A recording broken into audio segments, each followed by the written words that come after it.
अब आपका दिमाग घूम गया बिल्कुल। बोल रहे कि ये ज्ञान प्रताप बोल रहा है कि बाहर कोई खतरा है नहीं और भीतर चोरी रोज हो रही है, तो चोर कहाँ है? वैसे मेरे भी घर का नाम ज्ञानू ही है। जो पिताजी थे उनको इस शब्द से बड़ा कुछ प्रेम था। लोग दुलार में अपने बच्चों के बहुत तरह के नाम रखते हैं, उन्होंने मेरा नाम रखा ज्ञानू। आप दुनिया के बाकी सारे काम किसी और से करवा सकते हो, बहुत बड़े आदमी हो साहब आप, 700 करोड़ का बंदा है, जवान और भी से 700 करोड़ का हो गया, तो भी वो एक काम किसी और से नहीं करवा सकता, वो खुद ही करना पड़ेगा। क्या? प्रेम। बाकी सब काम के लिए वो सहयोगी, असिस्टेंट, ये वो रख सकता है, प्रेम के लिए भी कुछ रखेगा? भीड़ न तो चिता पर साथ जाएगी न मुक्ति में साथ जाएगी। ये काम तो बिल्कुल निजी है, अकेले करना। बाहर ज्ञान रहे सिपाही, भीतर भक्ति अधिकाई।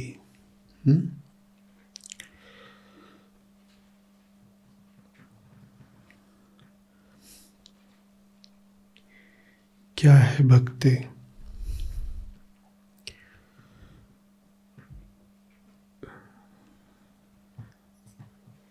कौन करता है भक्ति? करने की बात भी बाद में आती है। भक्त है कौन?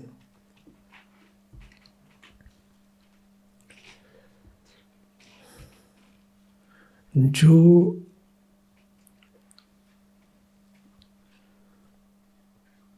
अनुभव कर रहा हो कि टूटा हुआ है,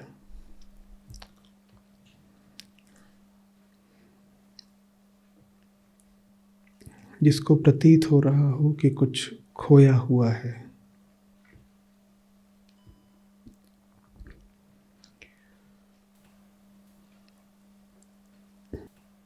जिसको अपने विभक्त होने का एहसास हो,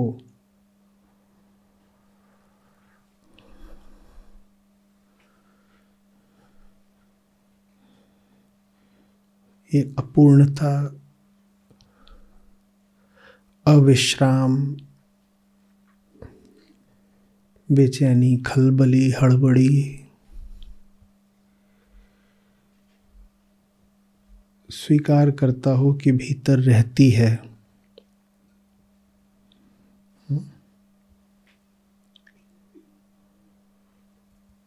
वो भक्त है। पर अभी हमने जो बातें कही वो आवश्यक हैं भक्त होने के लिए, पर पर्याप्त नहीं है।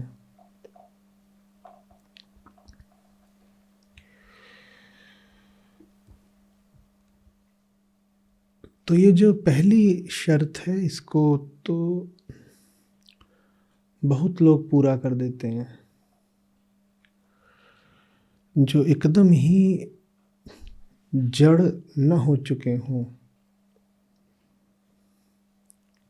उनको ये अनुभव हो ही जाता है कि भीतर कुछ तो अभी दुखी है, कुलबुला रहा है, असंतुष्ट है, रोगी सा है।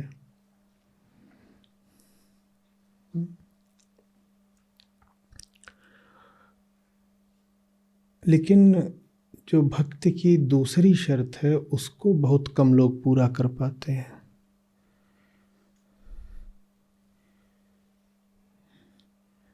दूसरी शर्त है अपनी बेचैनी का सच्चा कारण खोजना। हम बेचैनी के झूठे कारण खोज लाते हैं। बेचैनी का झूठा कारण हमेशा बाहरी होता है।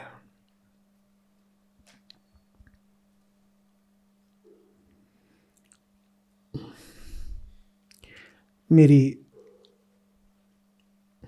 आय कम है, मेरी आयु ज़्यादा है,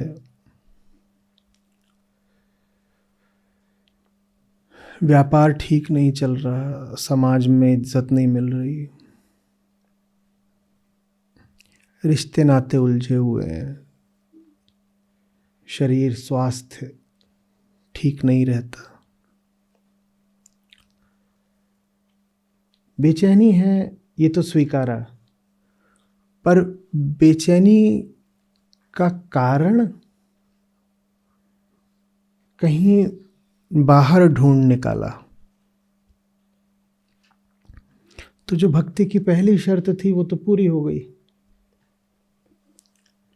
कि हाँ, कुछ खंडित, कुछ टूटा, कुछ अपूर्ण है भीतर, वो ठीक है। पर हमने कहा था वो पहली शर्त पर्याप्त नहीं होती, उसके आगे भी कुछ होता है। तो दूसरी शर्त होती है सही कारण स्थापित करना। बेचैनी के झूठे कारण अनंत हैं। आज धूप नहीं निकली, आज कोहरा बहुत था, मन अच्छा नहीं है, ठंड ज़्यादा है या गर्मी ज़्यादा है, मन अच्छा नहीं है।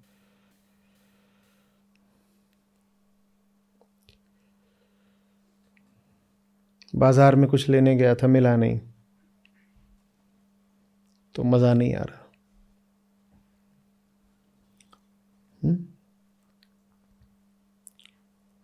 कोई खेल मुझे पसंद है, वहाँ मेरा पसंदीदा खिलाड़ी हार गया, आज थोड़ा खिन्न हूँ। बेचैनी के झूठे कारण अनंत हो सकते हैं। नहाने गया, गर्म पानी नहीं मिला, आप अपने आप को 3 घंटे तक परेशान घोषित कर सकते हो। कोई पूछेगा क्यों परेशान हो, कहोगे आज पानी नहीं था अच्छा गर्म।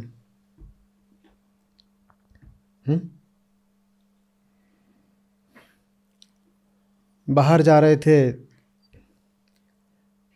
आपकी गाड़ी के आगे किसी और ने सटा कर लगा दी थी, उसकी हटवाने में 10 मिनट अधिक लग गए, 10 मिनट तक सड़क पे खड़े रहे।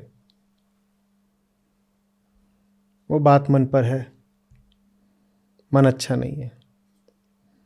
हम अनंत कारण खोज निकालते हैं बेचैनी के। बेचैनी का हम सच्चा कारण कभी नहीं स्वीकारते, और बेचैनी का सच्चा कारण है बेचैन का होना। बेचैनी का कारण बेचैनी का विषय नहीं होता, बेचैनी का कारण बेचैनी का अनुभोक्ता होता है।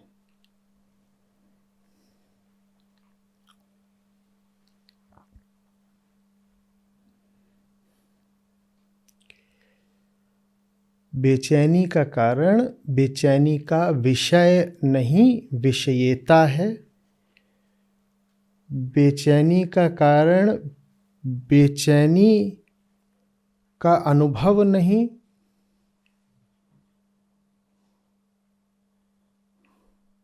अनुभोग्य विषय नहीं, अनुभोक्ता है। जो बेचैन है वही बेचैनी का कारण है।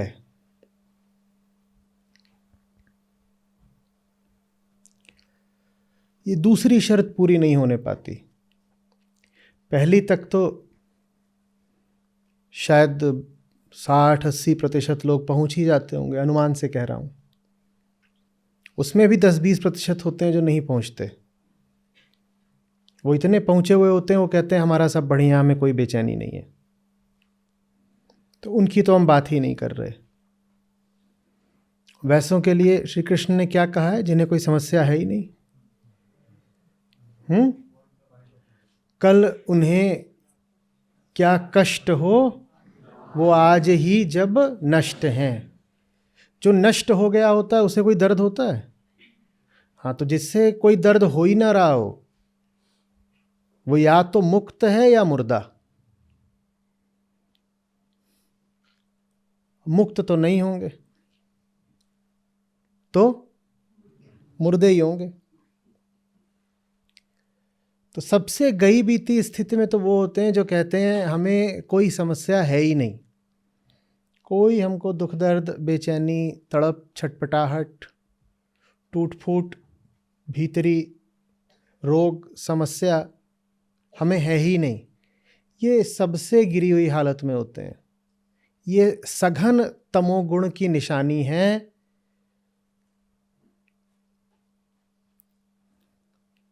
पूरे तरीके से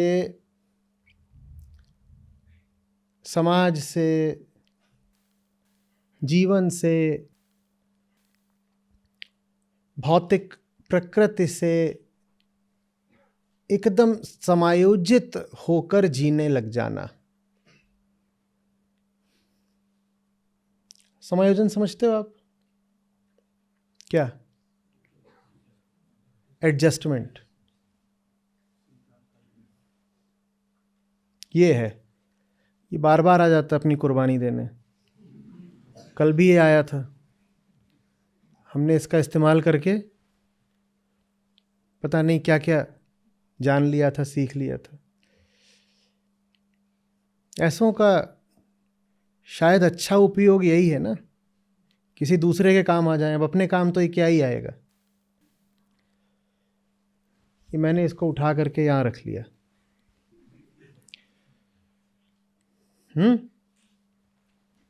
आप मुझको सर बोल रहे हो, ये सर के सर पे बैठ गया। इसे कोई हर्ष कोई गौरव कुछ हुआ? ये पूरे तरीके से यहां बैठ के क्या हो गया? क्या हो गया? एडजस्ट। एडजस्ट, कोई समस्या नहीं है, ऑल इज वेल। मैंने यहां उतार कर रो पड़ा। देखें, क्या पता आंसू गिरे इसके। कुछ भी नहीं गिरा। इसको यहां डाल दिया, अब ये लिया मैंने और यहां से पसीना पोंछ दिया। अपमान लगा इसको कि देखो पसीना पोंछने के काम आ रहा हूं? लगा? कुछ लगा इसको? कुछ नहीं लगा। ये मजे से समायोजित है। ये वेल एडजस्टेड है। और अब मैं आगे क्या करने वाला हूं समझ ही गए होंगे। क्या करने वाला हूं? इसको पांव के नीचे डालने वाला हूं। ये क्या करेगा? प्रतिकार, विद्रोह, चीखेगा नीचे से, संतुष्ट, कोई समस्या नहीं। तो ये सबसे निचली स्थिति होती है, इसमें भक्ति की कोई गुंजाइश नहीं। बेचैनी का एहसास ही मर चुका है। जहां ही डाल दिया गया है वहीं ठीक है, कोई समस्या नहीं है। सर पे रख दो तो सर पे ठीक है, और कुचल दो पांव के नीचे तो वहां भी ठीक है, और नाली में फेंक दो इसको तो वहां भी ठीक है। तो मैंने पसीना पोंछा था, यहां कुछ गिर जाए नीचे गंदा हो और उसको इससे मैं साफ कर दूं तो भी क्या ये कहेगा कि मेरा कुछ तो ख्याल करो? श्वेत धवल उज्जवल, पूर्णिमा का चांद हूं मैं, कुछ कहेगा ऐसा? अब मैं इससे नीचे मान लो कुछ गिर गया है, काली कॉफी गिर गई है और सब पोंछ दिया है, काला काला दाग धब्बा कुछ भी लग गया, ये कैसा है? I am okay, all is well, सब बढ़िया, सब चंगा सी। ऐसों का कुछ नहीं होता। भक्ति के लिए सबसे पहले वेदना चाहिए। वेदना माने जानना। जो जानेगा वो दुख को ही जानेगा, जो जानेगा वो दुख को ही जानेगा। आनंद तो वो स्थिति है जिसमें जानने वाला ही मिट जाता है। जब भी जाना जाता है दुख को ही जाना जाता है। सुख, सुख भी तो जाना जाता है। जब सचमुच जाना जाता है तो पता चलता है कि सुख भी दुख का ही एक रूप है, एक संस्करण है। तो इसीलिए जानना और वेदना एक दूसरे के शास्त्र में पर्याय होते हैं। जानना और वेदना एक दूसरे के पर्याय होते हैं, क्योंकि जब भी जाना जाएगा उसमें होगा दुख ही। अगर सचमुच जाना है तो प्रतीति दुख की ही होगी। तो ये पहली शर्त है। हमने कहा दुख का अनुभव मेरे भीतर कुछ रंजित है, कुछ खंडित है, कुछ शंकित है, कुछ कंपित है। ये पहली शर्त।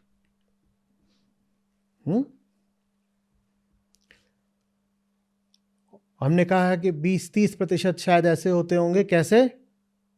ऐसे, उन्हें जहां भी रख दो वहीं मगन है। ये मग्नता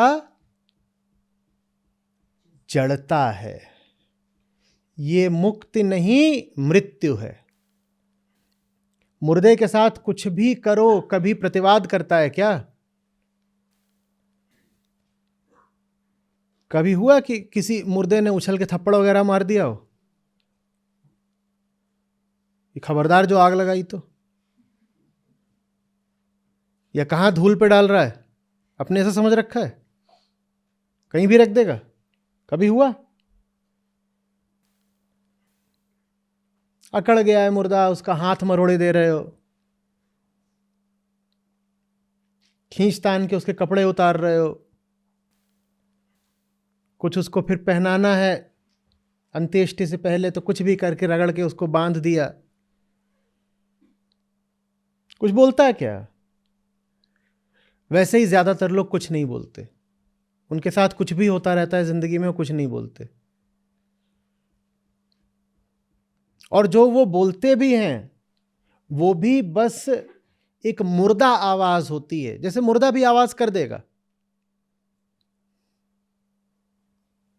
मुर्दे का हाथ अकड़ गया हो, अकड़ जाते हैं मुर्दे, मुर्दे का हाथ अकड़ गया हो, आप ज्यादा जोर से मोड़ो तो आवाज आ जाएगी, वो टूटने की आवाज होगी। मर जाओ तो पेट में गैस बनने लग जाती है। तो मुर्दा लेटा हुआ है, उसको आप ऐसे बिठा दो तो गैस मुंह से निकलेगी, लगेगा मुर्दे ने डकार मारी है। बोलते हैं मुर्दे भी, लेकिन उस आवाज में भी कोई चेतना नहीं होती है। ज्यादातर लोग, बहुत सारे लोग जो कहते हैं कि हमारा सब ठीक ही चल रहा है, हमें जरूरत क्या है कुछ जानने समझने की, हम क्यों आगे बढ़ें, क्या करेंगे हम दर्शन पढ़ करके, आत्मज्ञान की आवश्यकता क्या है, ये मुर्दे हैं। इन्होंने अपने आप को जड़ बना लिया है, संवेदना शून्य। क्योंकि संवेदना में भी क्या बैठा है? वेदना। संवेदना का अर्थ ही होता है कष्ट। कुछ निर्णय कर लेते हैं लोग इतना डरपोक होने का कि वो संवेदना शून्य माने नम्ब हो जाते हैं। क्योंकि संवेदना जब भी आएगी, संवेदना को कॉन्शियसनेस, चेतना भी बोलते हैं, संवेदना जब भी आएगी एहसास दुख का कराएगी। तो दुख से बचना है तो अपने आप को क्या बना लो?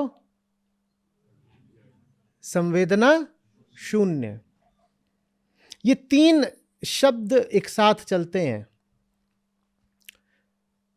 शून्य, सूना और सुन्न।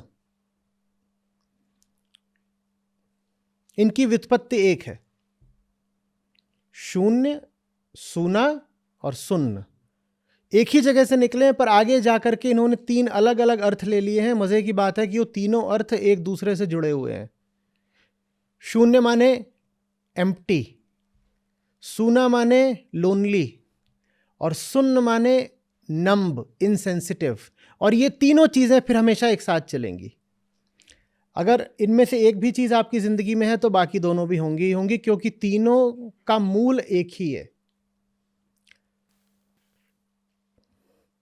सुन्न पड़ जाना, असंवेदन हो जाना, जीवन में अकेलेपन, सूनेपन का होना, ये सब एक साथ चलेंगे। एम्प्टीनेस, लोनलीनेस, नंबनेस, ये तीनों एक साथ चलेंगे। और यहां मैं एम्प्टीनेस से वो बुद्ध वाली एम्प्टीनेस की बात नहीं कर रहा हूं, मैं कह रहा हूं being empty of consciousness, unconscious. ये सब क्यों होता है? हम कहते हैं अगर चेतना हुई तो दुख का अनुभव होगा, तो इससे अच्छा है अचेतन हो जाओ। आप सर्जरी कराने जाते हैं, आपको एनेस्थाइज क्यों किया जाता है? अगर चेतना रही तो दर्द का अनुभव होगा, इससे अच्छा है चेतना को ही हटा दो। सर्जरी में बात समझ में आती है, थोड़ी देर के लिए किसी विशेष उद्देश्य के लिए ऐसा किया गया कि आपकी चेतना को दबा दिया गया ताकि आपको दर्द ना पता चले। पर बहुत लोग ये काम जिंदगी भर करते जाते हैं, वो सुन्न होने को ही अपनी जिंदगी बना लेते हैं। वो एकदम चारों दिशाओं से ठोस, जड़, पत्थर जैसे हो जाते हैं। पत्थर को चोट लगती है क्या? हम अपनी कोमलता मार डालते हैं।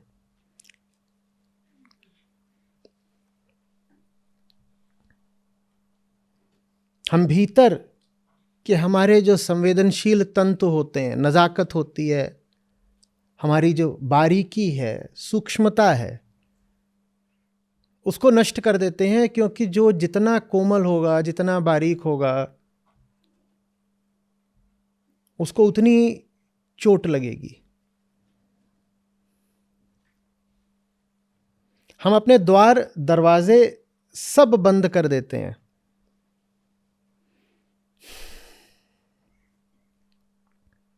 समझ में आ रही बात?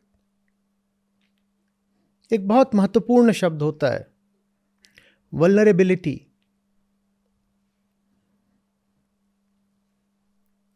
असुरक्षा। वल्नरेबिलिटी माने असुरक्षा।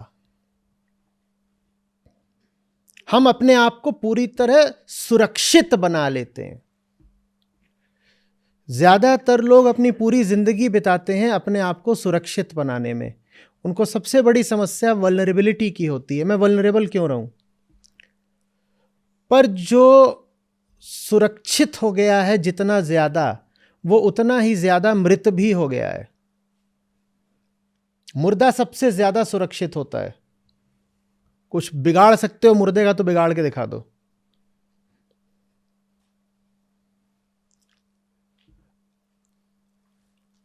सेंसिटिविटी और वल्नरेबिलिटी, संवेदना और असुरक्षा सदा साथ साथ चलेंगे।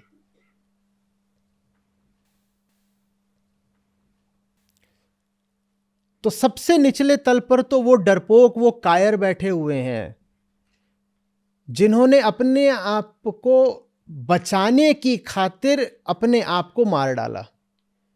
तर्क देखो क्या गजब। अपने आप को बचाने की खातिर अपने आप को मार डाला। उन्होंने अपने आप को सुरक्षित करने के लिए मृत कर लिया।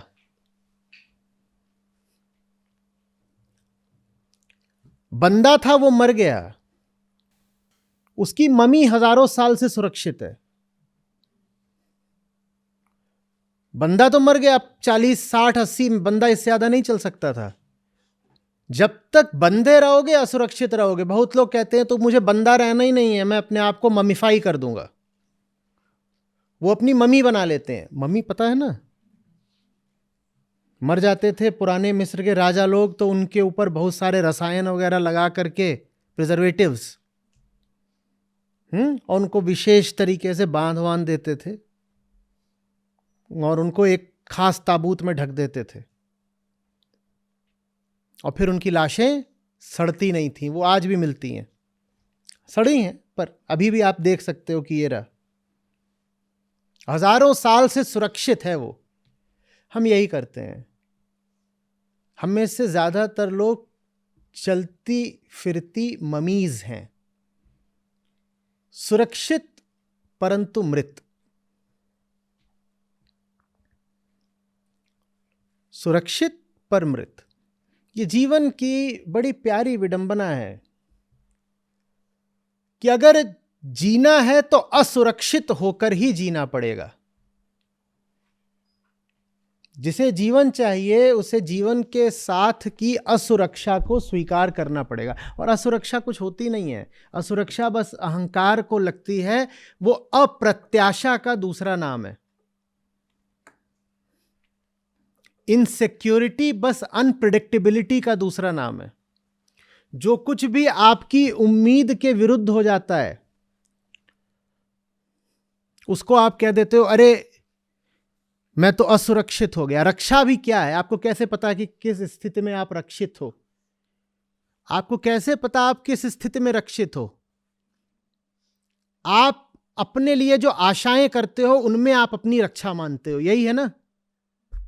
तो जो कुछ भी आशा विपरीत हो जाता है आप कह देते हो वो मुझे असुरक्षित कर गया। वरना सुरक्षा क्या बात है? कुछ भी नहीं। आशा अगर ना हो तो सुरक्षा भी नहीं चाहिए। सुरक्षा का अर्थ ही है कि जीवन आशा अनुरूप चले, सुरक्षा और कुछ नहीं। मैंने जैसा चाहा, मैंने जैसा सोचा, मैंने जैसी योजना बनाई, सब वैसा ही चले, इसको कहते हैं सुरक्षा, security.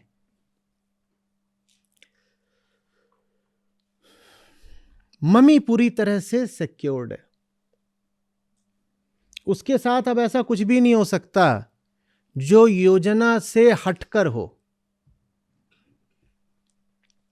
No deviations from the plan possible anymore. Planning बहुत बढ़िया प्लानिंग करी और वो प्लानिंग 3000 साल से चल रही है। बंदा तो प्लानिंग के हिसाब से चलेगा नहीं, बंदा तो मर गया 60 में 80 में। मम्मी प्लानिंग के हिसाब से चल सकती है और चल रही है हजारों साल से। एक बंदे को एक जगह पे आप रख दो, नहीं हो सकता कि 10 साल बाद भी वहां मिले, क्योंकि चेतना है, हिलेगा डुलेगा, कुछ होगा, उस पर कुछ प्रतिक्रिया करेगा। मम्मी को आप जहां डाल दोगे वो 5000 साल भी वहीं मिलेगी बाद में। सब कुछ एज पर द प्लान, योजना अनुरूप चल रहा है सब कुछ। सब कुछ कैसा चल रहा है? योजना अनुसार। समझ में आ रही है बात? जो अपना जीवन जितना अपनी योजना अनुसार बिताने में सफल होते जाते हैं उनको उतना ज्यादा लगता है सब चंगासी। कोई पूछेगा तो कहेंगे सब बढ़िया है महाराज, मौजा ही मौजा। उनकी मौज से आशय बस इतना है कि अभी उनकी योजना खंडित नहीं हो रही। और आपकी सब योजनाएं सफल हो सकती हैं अगर आप मृत होना स्वीकार कर लें। आप जितना मुर्दा होते जाएंगे आपकी योजनाएं उतनी सफल होती जाएंगी। आप एक बार प्रश्न पूछ के देखिए अभी अपने आप से। आप कोई योजना बनाओ, उस योजना के सफल होने के लिए बहुत हद तक आवश्यक है कि आप अपनी चेतना को दबाओ। और योजना जितनी लंबी चौड़ी होगी आपको अपनी चेतना को उतना ज्यादा दबाना होगा, क्योंकि योजना बनाई जाती है आज और लंबी चौड़ी है तो भविष्य में दूर तक जा रही होगी। आज आपने जो विचार था अपना, आशा थी अपनी, वो भविष्य के ऊपर लाद दी। भविष्य में भी तो आप ही हैं ना। तो भविष्य में निर्णय, स्वतंत्र निर्णय करने के सारे अधिकार आपने त्याग दिए आज ही। ये मौत है। योजना का क्या अर्थ है? कि मैं अगले 5 साल वैसे बिताऊंगा जैसे मैंने आज निश्चित कर लिया।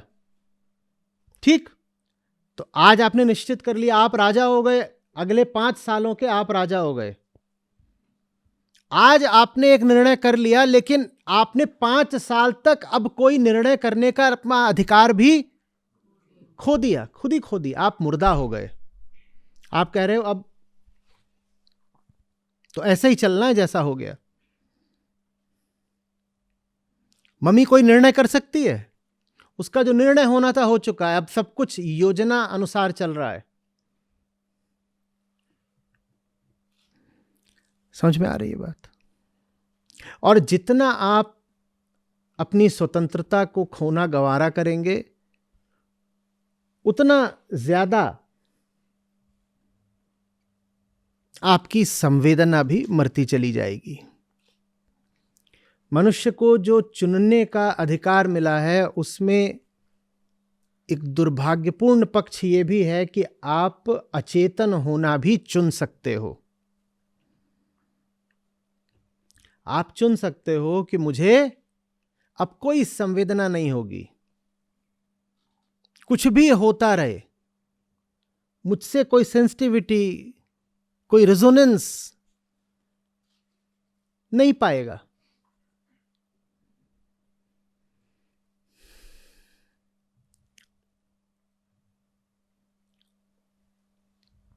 भक्त के लिए फिर पहली शर्त, दुख, बेचैनी, तड़प का एहसास। हिम्मत की कह सके व्यक्ति की अगर मौज है भी मेरे पास तो झूठी है। हिम्मत बहुतों के पास नहीं होती, और जैसे जैसे उम्र बढ़ती जाती है वैसे वैसे ये हिम्मत और भी कम होती जाती है, क्योंकि ज्यादातर लोगों ने अपनी जिंदगी बहुत व्यर्थ, बहुत गलत जी होती है। अब 50, 60, 70 के हो रहे हैं, अब कैसे मान लें कि पूरी जिंदगी बर्बाद जी है?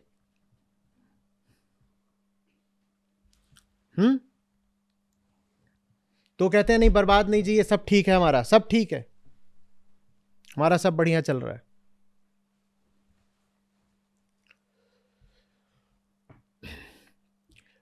कहीं आपको जाना था और मोड़ पीछे छूट गया, 2 ही किलोमीटर आगे आए हो ना, तो मुड़ जाते हो आप वापस। कहते हो अरे 2 किलोमीटर पीछे वो मोड़ था, ले लो, वापस लो, यू टर्न लो, उधर निकल ले। पर मोड़ अगर 200 किलोमीटर पीछे छूट जाता है ना, तो आदमी मुड़ता नहीं है, मंजिल ही बदल लेता है। यह होता है उम्र के बढ़ने के साथ। हम फिर असली मंजिल छोड़कर कोई झूठी मंजिल ही स्वीकार कर लेते हैं। हम कहते हैं मुड़ने की कीमत बड़ी भारी है। कौन अब मुड़े? 200 मील आगे आने में ईंधन जलाया है, अब फिर से 200 मील जितना ईंधन जलाएं वापस जाने में, और समय लगाएं, और फिर अब उम्र हो गई, इतनी ऊर्जा नहीं है। तो अब भूल का सुधार करने से अच्छा है मंजिल ही बदल लो। और कोई पूछे कि क्या हुआ साहब, आपकी मंजिल तो वो थी ना, तो बोलो नहीं नहीं, वो मंजिल बेकार थी, उसमें क्या रखा है, असली मंजिल तो बस अब सामने है, 20 किलोमीटर और।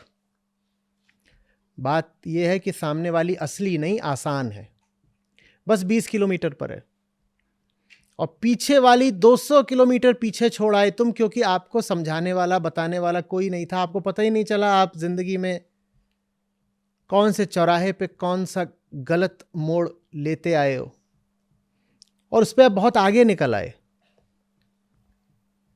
तो अब झूठ बोलते हो नहीं, मेरी तो मंजिल ही आगे थी, मैंने कोई गलत रास्ता थोड़ी लिया है, मुझे तो उधर जाना ही नहीं था, मुझे तो इधर जाना है, मैं तो उधर कोई आया हूं, बस 20 किलोमीटर आगे मेरी मंजिल है।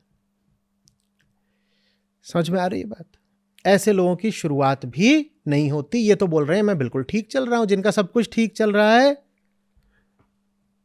वो भक्ति का पहला कदम भी नहीं उठा पाते। पहला कदम ही बहुत ईमानदारी में, बहुत विनम्रता में उठता है। वो विनम्रता जो कहती है जिंदगी पूरी बर्बाद कर चुका हूं, लेकिन जो मेरे पास वर्ष, महीने, लम्हे शेष हैं, उन्हें नहीं बर्बाद करना। अचेतन था, झूठ जीता आया, पर अब कुछ जग रहा हूं, तो अब झूठ क्यों बोलूं?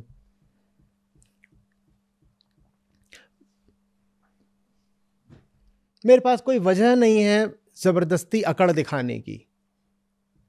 मैं झुकता हूं, मैं नमित होता हूं, मैं स्वीकारता हूं, मैं व्यर्थ ही जिया हूं। समझ में आ रही है बात ये?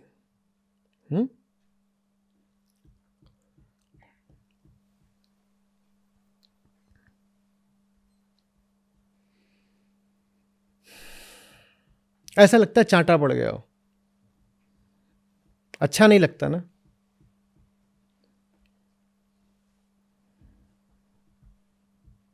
उस चांटे से अपने को बचाने के लिए हम बड़ी बड़ी धांधलियां कर देते हैं। हम क्या कर देते हैं? मंजिल ही बदल देते हैं। इससे बड़ी धांधली कोई हो सकती है? कि जीवन की मंजिल है मुक्ति और आप जीवन की मंजिल बना दो भुक्ति या कुछ और, इस विषय उस विषय को पाने की युक्ति। ये धांधली है, जबरदस्त धांधली है।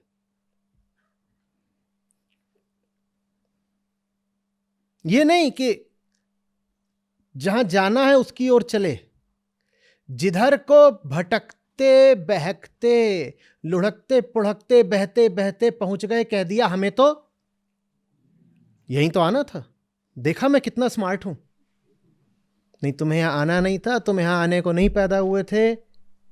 तुम अपने नशे में, अपनी बेहोशी, अपने अज्ञान में बहकते बहते यहां तक आ गए हो। अब थोड़ी ईमानदारी दिखाओ, कुछ तो विनम्रता।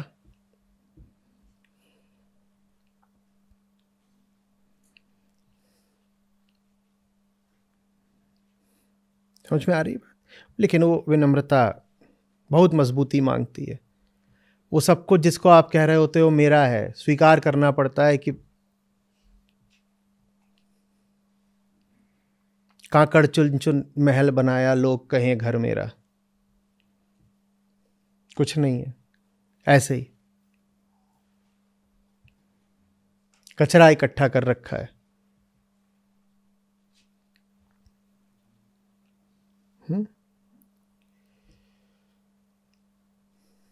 फिर कुछ होते हैं जो मानना शुरू करते हैं कि हाँ,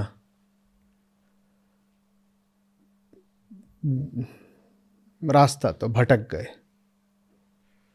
रास्ता तो भटक गए। वो कहते हैं लेकिन रास्ता क्यों भटक गए, मैं बताता हूं। ये बगल में बैठी थी ना, बक बक बक बक बक बक बक बक, पूरा ध्यान भटका दिया।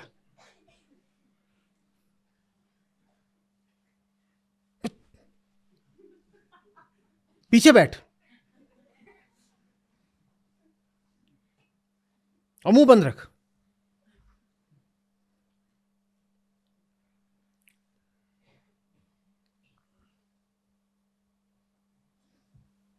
जब पीछे बैठ गई तो ये म्यूजिक सिस्टम है ना, खरखरा रहा है। और चोर हैं ये डीलरशिप वाले। मैंने पूछा था एंटीना कहां है, बोले इनबिल्ट है, था ही नहीं।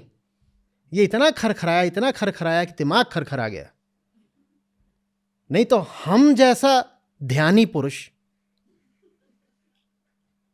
मोड़ ऐसे मिस थोड़ी करता है कभी। तो पीछे से बोलती है नहीं, पर आपने तो कल परसों भी यही किया था। तुझे पीछे भी बैठना है कि डिक्की खोलूं?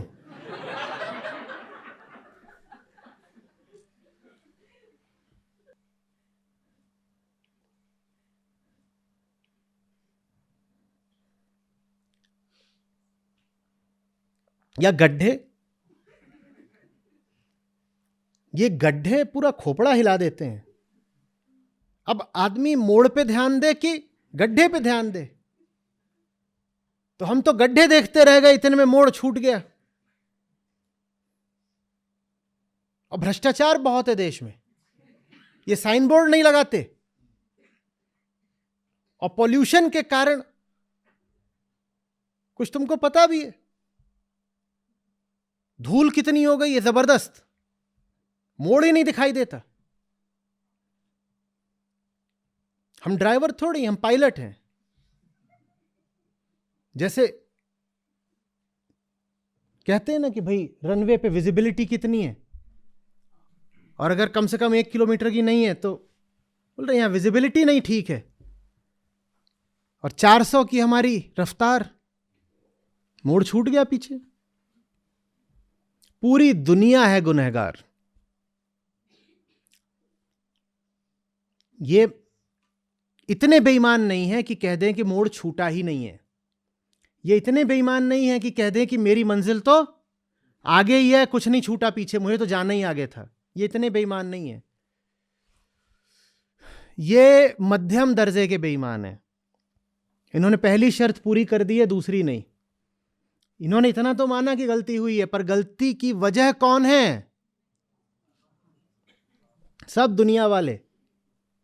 ये जो डॉक्टर है ना, इन्हें दवाइयां गलत दे रखी हैं। घुटने की दवाई जाकर के दिमाग में लग रही है। दर्द मेरे घुटने में था, मैंने कहा था घुटने में देना जरा पेन रिलीवर, उसने मुझे दे दिया है ब्रेन रिलीवर।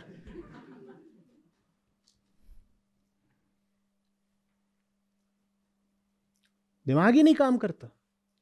या कि दवाई इतनी जोर की दे दी कि घुटना जाम हो गया। हम मुड़ना तो चाहते थे, तो गियर बदलने को क्लच दबाया तो घुटना आगे ही नहीं बढ़ा, तो गाड़ी आगे आ गई है थोड़ा सा। वो पीछे से फिर से चिची आई, बोली थोड़ा सा नहीं 200 किलोमीटर। बोले ऑटो इजेक्ट लगाऊं क्या? बिना पैराशूट के बाहर जाएगी। पायलट है ना ये, तो इनकी कार में भी पैराशूट होता है।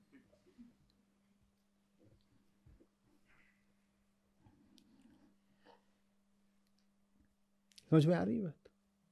या फिर वो रास्ते में पड़ी तो थी झुन्नू हलवाई की दुकान, और उससे हमने पूछा था कि रास्ता बता दे, तो उसने बता दिया कि वो ऐसे ऐसे ऐसे। अरे अनपढ़ जाहिल है ये देश, कुछ रखा नहीं है इस देश में। जल्दी बाहर जाऊंगा कहीं, देखो रे वीजा लगाओ यूएस कनाडा कहीं का। ये मुल्क ही गंवारों का है। पूछा तो मैंने, 2 लोगों से पूछा, दोनों ने गलत बता दिया। वो फिर पीछे से, वो भी है हठी, बोल रही पहली बात तो 2 से नहीं 1 से पूछा था, दूसरे जब वो बता रहा था तो आप सुन कहां रहे थे?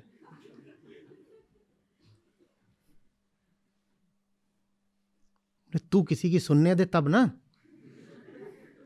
जब देखो तब मुंह चलता तेरा।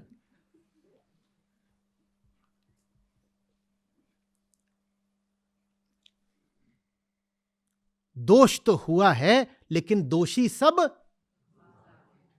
या ये कि देखो हमारी उम्र कितनी बढ़ गई है, इस मारे हमें अब ठीक से दिखाई नहीं देता।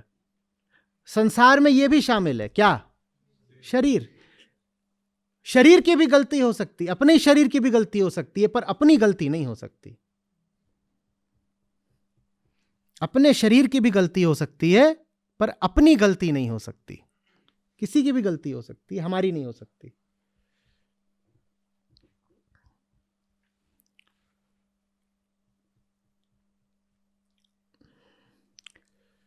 सुधरने के लिए यह स्वीकार करना जरूरी है कि जब तक जिसके हाथ में स्टीयरिंग है वो वैसा ही रहेगा जैसा वो है, तब तक गाड़ी गलत मोड़ों और गलत रास्तों पर ही आगे बढ़ती रहेगी, गलत मंजिलों की तरफ।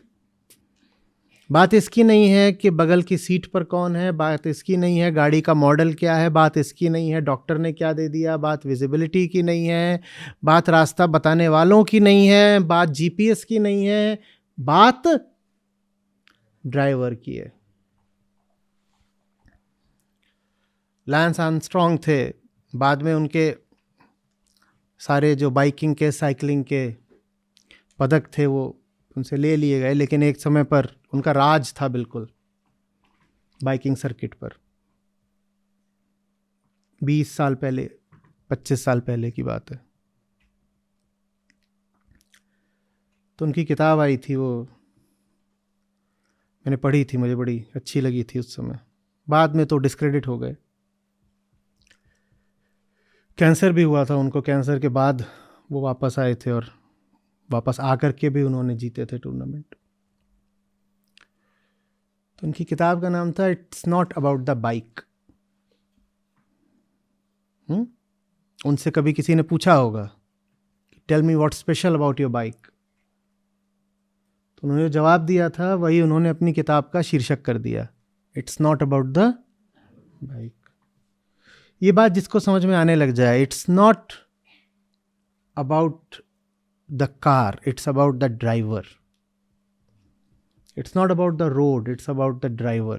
It's not about the co-passenger. It's not about the doctor, it's about the driver. जब तक वो जो स्टीयरिंग पर बैठा है वैसा ही रहेगा जैसा वो है, तब तक ये तो हो सकता है कि भूलों का आकार प्रकार बदल जाए, पर भूलें होंगी, क्योंकि भूलों का कारण कोई और नहीं, भूल करने वाला स्वयं है। भूलों के नाम बदलेंगे, भूलों के चेहरे बदलेंगे, गलतियों का कलेवर बदलेगा,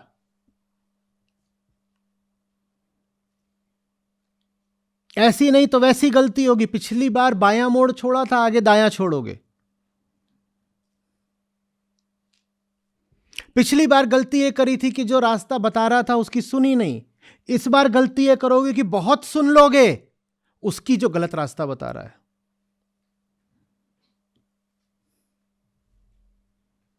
लेकिन जब तक आप हो, गाड़ी मंजिल की तरफ जाएगी ही नहीं, क्योंकि वो गाड़ी की बात है नहीं, बात ड्राइवर की, चालक की है। It's not about the bike.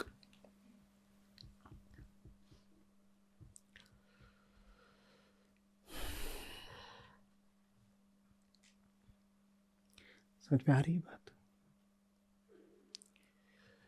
ये जानना कि मैं ही अपनी सब दशाओं दुर्दशाओं का कारण हूं, यही सच है। सारे झूठ की जड़ अपने भीतर ही देख लेना, यही सच कहलाता है। सच और कुछ नहीं है। सच कोई विषय नहीं है, कोई वस्तु नहीं है, सच कोई सिद्धांत नहीं है। झूठ को पकड़ लेना ही सच है। सच को पकड़ा नहीं जा सकता, सच को जाना नहीं जा सकता, सच को शब्दों में भी अभिव्यक्त नहीं करा जा सकता, सच की कोई कल्पना नहीं हो सकती, सच का कोई चित्र नहीं बनाया जा सकता। सच आपके विचारों, आपके चिंतन में नहीं आने वाला। आप बैठ करके बहुत गंभीरता से मनन करें तो नहीं पकड़ में आ जाएगा। लेकिन गंभीरता भी आवश्यक है, चिंतन मनन अवलोकन आवश्यक है, उससे झूठ पकड़ में आ जाता है। और ये जो झूठ है पकड़ में आ गया, इसी को सच के नाम से विभूषित कर दिया जाता है। झूठ को पकड़ना ही सच है, अन्यथा सच कुछ नहीं है। सबसे विफल वो लोग रहते हैं जो सच जानने के लिए निकल पड़ते हैं, उन्हें कुछ नहीं मिलता। आप अगर सफल होना चाहते हो तो झूठ जानने निकलिएगा, झूठ भी मिल जाएगा और सच भी मिल जाएगा। जो सच जानने निकलता है उसको सच क्या झूठ भी नहीं मिलता है, और जो झूठ जानने निकलता है वो झूठ को पकड़ ही लेता है और साथ ही साथ मुफ्त ही, बिना मांगे, अप्रयास, अनायास सच को पा जाता है। आप झूठ जानने निकलिएगा। सत्य को नहीं जाना जाता, माया को जाना जाता है। स्वास्थ्य कभी नहीं पकड़ सकते आप, स्वास्थ्य की तो कोई परिभाषा भी नहीं होती, बीमारियां पकड़ी जाती हैं।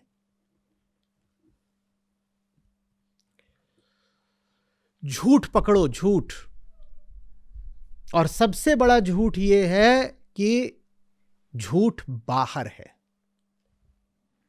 जब झूठ को बचना होता है ना तो अपना पता गलत बता देता है, आराम से बच जाओगे ना आप। डिकॉय बोलते हैं इसको, जानते हो ना। कोई अपराधी बचना चाहे तो एक तो ये है कि वो पुलिस से भागा भागा फिरे, और दूसरा क्या है, वो खुद ही किसी तरीके से पुलिस तक अपनी सूचना पहुंचा दे कि वो वहां रहते हैं बब्बन खान, और जहां रहते हैं वहां से 1000 मील दूर। अब पकड़ने वाले सब उधर उसको पकड़ रहे हैं, यहां बैठ के मौज काट रहे हैं। तो झूठ बचने के लिए अपना पता गलत बता देता है। झूठ पता क्या बता देता है, मैं कहां हूं, यहां हूं। ये भी क्या है, ये भी बाहर ही है, यहां हूं, यहां हूं। उदाहरण के लिए किसी ने कामचोरी कर दी। अब दो बातें हो सकती है, कामचोरी इसलिए कर दी क्योंकि आज बिजली नहीं आ रही थी, तो इसमें बिजली विभाग और सरकार वगैरह जिम्मेदार हो गए। और दूसरा ये हो सकता है, आज कामचोरी इसलिए कर दी क्योंकि बहुत दर्द हो रहा था कंधे में, इसमें कौन जिम्मेदार हो गया, कंधा जिम्मेदार हो गया। कंधा और बिजली विभाग बराबर के बाहरी हैं, शरीर को अपना नहीं मानना होता है।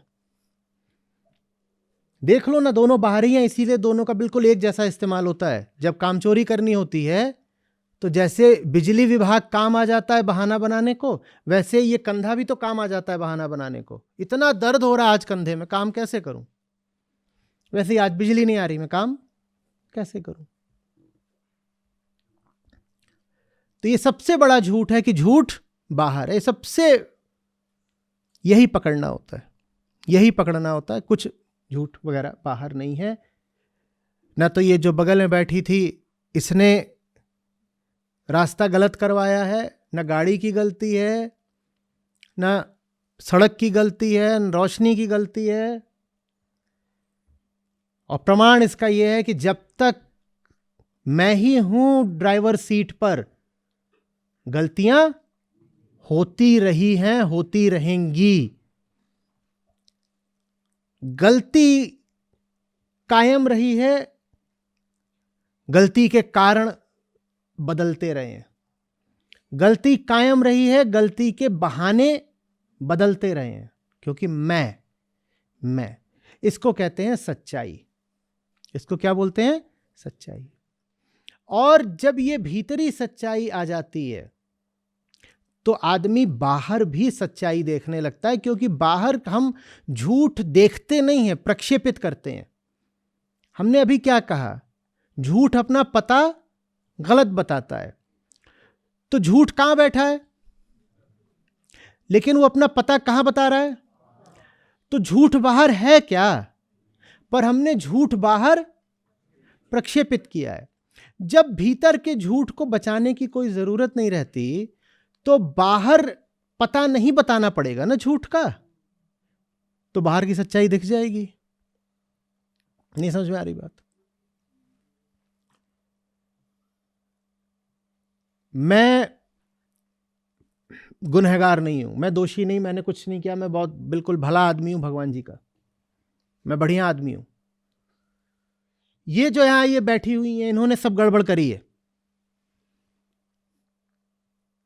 भीतर के झूठ को बचाने के लिए क्या करना पड़ा, बाहर बहुत भारी झूठ खड़ा करा पड़ना ना। ये दोनों यहां बैठे हैं और बहुत सज्जन लोग हो सकते हैं, बहुत अच्छे लोग हो सकते हैं, लेकिन मुझे एक झूठ बोलना पड़ेगा कि ये बुरे लोग हैं, ताकि मैं अपने झूठ को बचा सकूं। झूठ अपना पता इधर से उठा के, वो अपना पता यहां से उठा के कहां रख रहा है, बाहर रख रहा है। लेकिन अगर मैं सुधर जाऊं और मुझे ये कहने की जरूरत ना बचे कि इधर सब कुछ ठीक है, यही झूठ है ना कि यहां सब ठीक है। अगर मुझे ये कहने की जरूरत ना बचे कि इधर सब कुछ ठीक है, तो मुझे उधर भी झूठ बोलने की जरूरत, उधर झूठ बोलना इसलिए पड़ता है, या प्रोजेक्ट प्रक्षेपित इसलिए करना पड़ता है क्योंकि झूठ सबसे पहले इधर है। जब इधर झूठ होता है तो उधर झूठ आ ही जाता है। इधर के झूठ को बचाने के लिए उधर झूठ खड़ा करना मजबूरी हो जाता है। इसी को कृष्ण गीता में कैसे कहते हैं, जब काम भरा हो आंख में सच नजर नहीं आता है। जब यहां झूठ बैठा हो ना, जब यहां झूठ बैठा हो तो सामने भी सच नजर नहीं आएगा। यहां की गंदगी जबरदस्ती कहां को तुमने प्रोजेक्ट कर दी है? बाहर को। तो बोलोगे बाहर क्या है? सब गंदा गंदा गंदा गंदा गंदा। पर अगर वो प्रोजेक्शन, वो प्रक्षेपण नहीं करा है तो बाहर जो चीज जैसी है वैसी देख सकते हो। कोई मजबूरी नहीं है। कोई बची अब मजबूरी? कोई अब मजबूरी नहीं। बाहर जो चीज आप उसको वैसा देख सकते हो। भीतर सच्चाई को देखना और बाहर के तथ्य के प्रति ईमानदार हो पाना, ये दोनों एक ही बात है, एक साथ चलेंगे।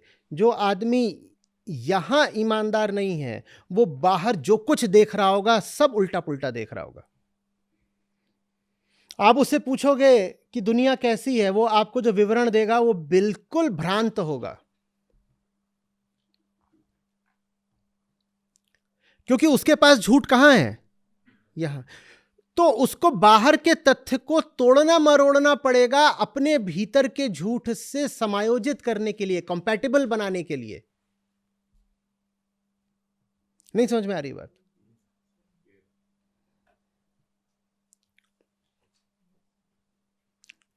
मैं नशे में हूं, मान लो। मैं सीधी राह चलते हुए भी गिर गया, तो ये मेरी मजबूरी बन जाएगी कि मैं बोलूं कि सड़क खराब है, या सड़क पर तेल पड़ा हुआ है, या सड़क पर केले का छिलका पड़ा हुआ है। न सड़क खराब है, न सड़क पे फिसलन भरा तेल पड़ा हुआ है, न वहां केले का छिलका पड़ा हुआ है। पर बाहर झूठ बोलना मेरी मजबूरी बन जाएगी भीतर के झूठ को बचाने के लिए। जिसके पास भीतर झूठ है वो बाहर 100 तरह के झूठ बोलेगा।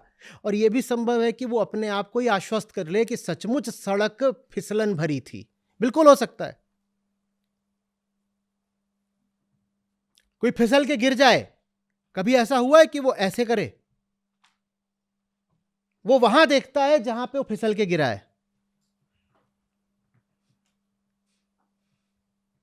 जहां वो फिसल के गिरा है। क्रिकेटर होते हैं, वो बोल्ड हो जाते हैं, वापस जाते आते भी मुड़ मुड़ के पिच की ओर देखते हैं। कई बार तो खड़ा हुआ है डिफेंड करने के लिए और गेंद सीम हो गई, उसका ऑफ स्टंप उड़ गया, तो वो अपनी पोजीशन पे खड़ा रहता है और देखता है कि पिच कहां पर करी थी। जैसे कि कोई गलती उसके भीतर कुछ है जो तलाश रहा है कि उसे पिच में दरार दिख जाए, ताकि वो ये सिद्ध कर सके कि उसकी गलती नहीं है, पिच में क्रैक था और क्रैक में पड़ के बॉल नीचे रह गई और उसकी गिल्ली उड़ गई। और अगर उसको इतनी सी भी दरार दिख गई तो तुरंत बोल देगा दरार इतनी बड़ी थी। यह भी हो सकता है कि दरार हो ही ना, वो बोल दे दरार है। समझ में आ रही है बात? उसको एक झूठ बचाना है। कौन सा झूठ? क्या झूठ? गलती मेरी है। इस झूठ को बचाने के लिए वो पिच को लेके 100 झूठ बोलेगा। भीतर के झूठ को बचाने के लिए बाहर बहुत सारे झूठ रचने पड़ते हैं, निर्मित करने पड़ते हैं। मेरी थोड़ी गलती है, पिच खराब थी। मेरी थोड़ी गलती है, पिच पे घास ज्यादा थी, बॉल उछल गई। मेरी थोड़ी गलती है, पिच पे धूल ज्यादा थी, बॉल स्पिन कर गई। मेरी थोड़ी गलती है। याद आ रहा है कि वो जा रहा है और वो एक बार भी कोई ये नहीं सोच रहा मैंने क्या कर डाला। वो क्या कर रहा है? मुड़ मुड़ के उधर देख रहा है, जैसे वहां अभी कोई बैठा हो और उसको बता देगा कि तुम बोल्ड क्यों हुए।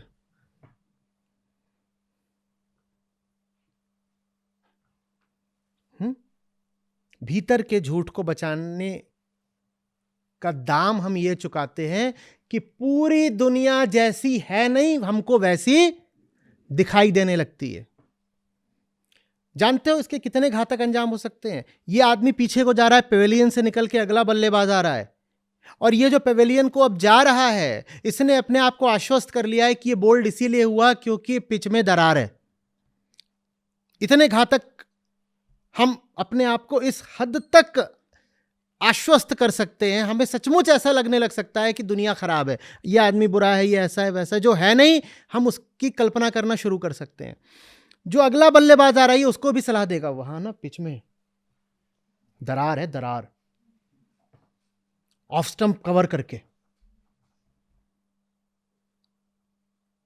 ऑफ स्टंप कवर करके, और है वहां कुछ नहीं, और अगला सिर्फ इसलिए आउट हो गया कि मिडिल स्टंप की यॉर्कर में वो ऑफ स्टंप कवर कर रहा था। उसको बोल दिया गया था भाई तुम ऑफ की तरफ शफल करना बार बार, और यॉर्कर थी मिडिल लेग पे, वो एलबीडब्ल्यू खत्म।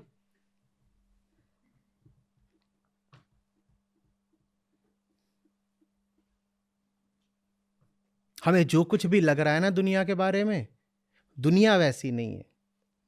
हमारे पास जितने झूठ हैं वो हमारी दुनिया बन जाते हैं। ये लिख लो अच्छे से, आपके पास जितने झूठ हैं वही आपकी दुनिया बन जाते हैं। आपके पास जो काम वासना है वो आपके प्रेमी या प्रेमिका का सौंदर्य बन जाती है। जो खासकर जवान लोग होते हैं उनकी दुनिया यही होती है ना, तुम ही मेरी शब हो, तुम ही क्या क्या हो, लब हो, टब हो, बाथ टब हो, जो भी हो।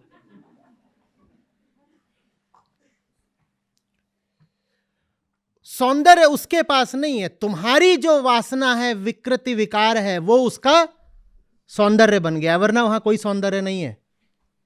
आपकी प्रेमिका होगी, जाकर के उसके भाई से पूछो कितनी सुंदर है, वो बताएगा ये चुड़ैल, ये सुंदर लग रही तुझे।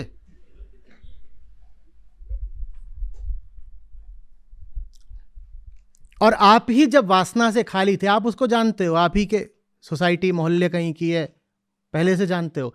आप में ही जब वासना नहीं थी तो आप उससे बात नहीं करते थे, आपकी लड़ाई और छिड़ जाती थी। वो आपको गिट्टी मारती थी, आप उसके बाल खींच के। लेकिन जब से वासना जगी है तब से कहते हो आ गई मेरी क्लियोपेट्रा।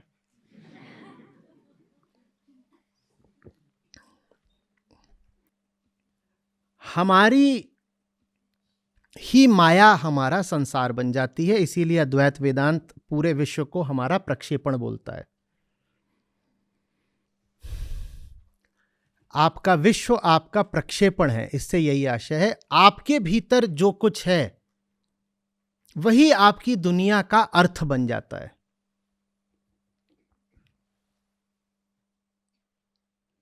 आपके भीतर घोर डर है तो बहुत सारा पैसा आपकी जिंदगी बन जाता है, सिर्फ इसलिए क्योंकि कायर डरपोक आदमी हो। जिंदगी के सामने खड़े होने का हौसला नहीं तो नोटों की गड्डी के पीछे छुप रहे हो।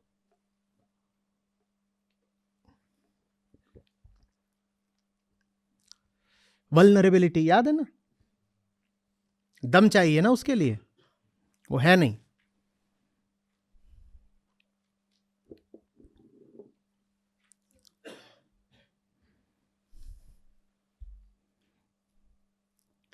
समझ में आ रही है बात ये?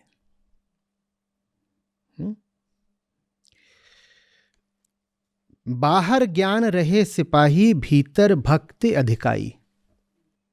बाहर ज्ञान तभी हो पाएगा जब भीतर भक्ति हो। भीतर भक्ति माने भीतर का सच, और बाहर ज्ञान माने बाहर का सच। जिसके भीतर झूठ है, बाहर वो उसी झूठ का विस्तार एकदम से फैला देगा। बाहर आप कुछ तभी जान सकते हो जब भीतर सच के लिए प्रेम हो। बाहर सच तभी पता चलेगा जब भीतर सच के लिए प्रेम हो। जिसके भीतर सच के लिए प्रेम नहीं, उसकी दुनिया सिर्फ झूठ से भरी हुई होगी। और कोई ये कहता थोड़ी है मेरी दुनिया झूठ से भरी हुई है, वो बस ये कहता है मेरी दुनिया है। जिसको हम कहते हैं मेरी दुनिया, माय वर्ल्ड, वो एक झूठ है। वो दी वर्ल्ड नहीं है, वो माय वर्ल्ड है। दुनिया और मेरी दुनिया में जमीन आसमान का अंतर है। दुनिया तथ्य है, मेरी दुनिया मेरी कल्पना है।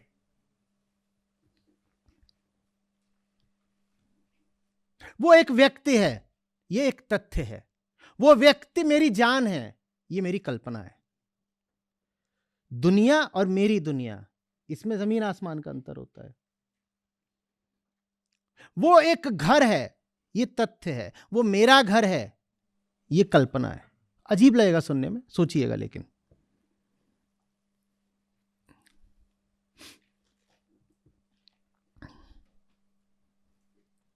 मेरे भीतर जो जो कमियां और खोट होती हैं वही आंखों से बाहर निकल के क्या बन जाती हैं? मेरा संसार। कृष्ण कहते हैं ना अर्जुन से कि जैसी तुमको दुनिया दिखती है वैसी है नहीं।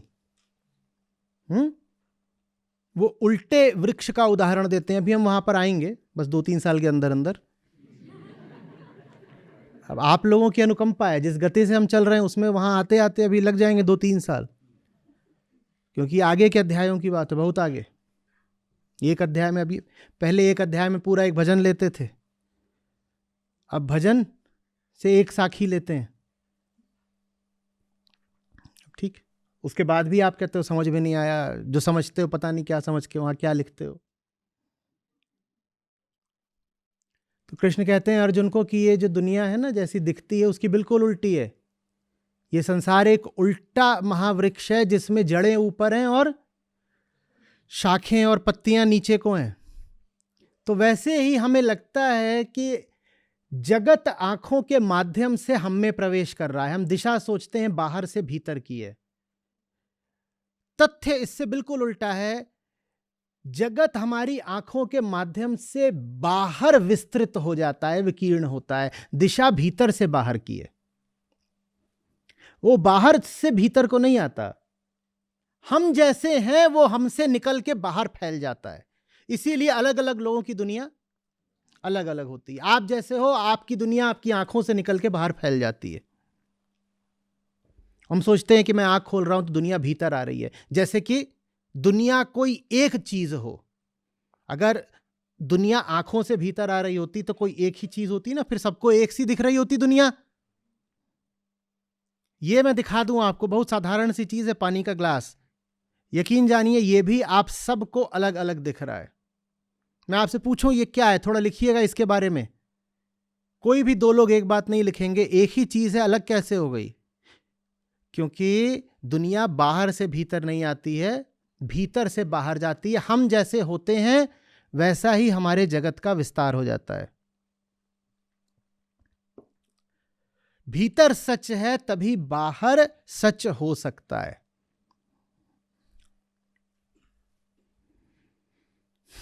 बाहर ज्ञान रहे सिपाही, भीतर भक्ति अधिकाई। सोच में आ रही है?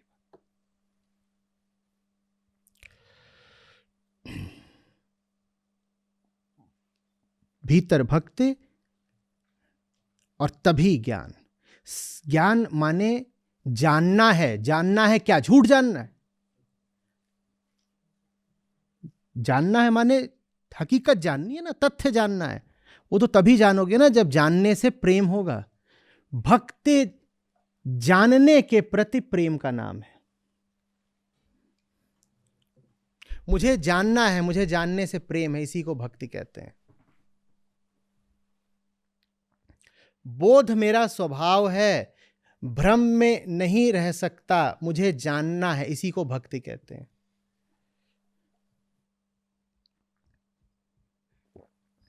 ज्ञान को सिपाही क्यों बोला? क्योंकि हमारी बड़ी शिकायत रहती है कि दुनिया आके ठग गई।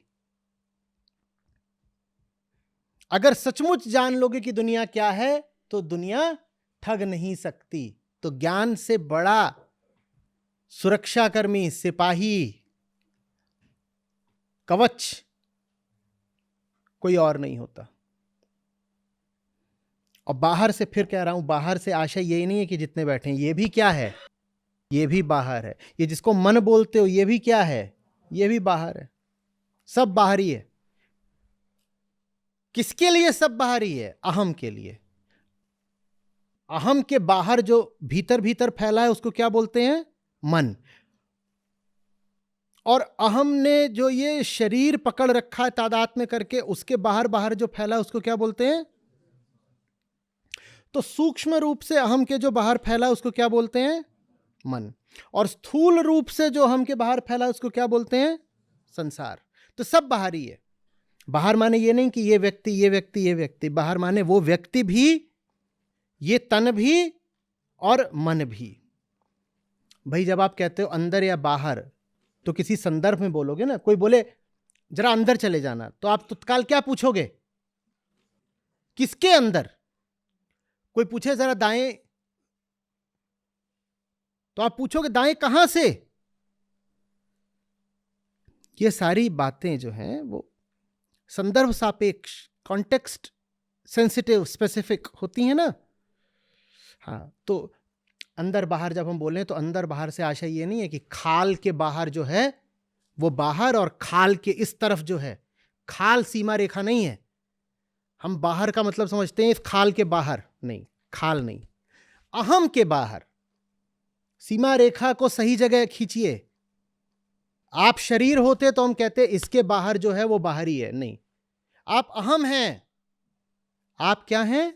आप अहम हैं। तो अहम के बाहर जो है वो सब बाहरी है। आप अगर शरीर होते तो हम कहते कि ये इसके भीतर जो मांस है वो भीतरी है। अगर ये मेरी सीमा होती तो इसके भीतर जो हड्डी है वो क्या होती? बाहरी, बाहरी या भीतरी? वो भीतरी होती। नहीं, ये मेरी सीमा नहीं है। मैं ये खाल थोड़ी हूं। मैं कौन हूं? मैं वो अहंकार हूं, मैं वो मैं हूं जो बोलता है मम खाल, मम त्वचा। ये मैं खाल नहीं है, ये मेरी खाल है। तो भाई मेरी खाल है तो मैं खाल से कुछ भिन्न होऊंगा ना। कभी कोई बोलता है मैं खाल हूं? आप क्या बोलते हो? मेरी खाल। तो आप खाल से अलग कोई होगे? कभी बोला है? यह भी कभी बोला है कि मैं मन उदास है? अरे मेरा मन उदास है माने मन किसी का है, वो कौन है? वो जो है वो आप हो। जिसका है मन वो आप हो। कभी मैं मन नहीं बोलते, क्या बोलते हो? मेरा मन है। तो जिसका मन है वो हो आप। न तन हो आप, न मन हो आप। तो बाहरी क्या क्या है? जग भी बाहरी है, तन भी बाहरी है, मन भी बाहरी है, सब बाहरी है। और ये जो कुछ बाहरी है यही हम कह देते हैं कि हमें ठग लेता है। कभी इसने ठग लिया, कभी उसने ठग लिया। अरे मुझे उठना तो था पर आंखें नहीं खुली, आंखों ने ठग लिया।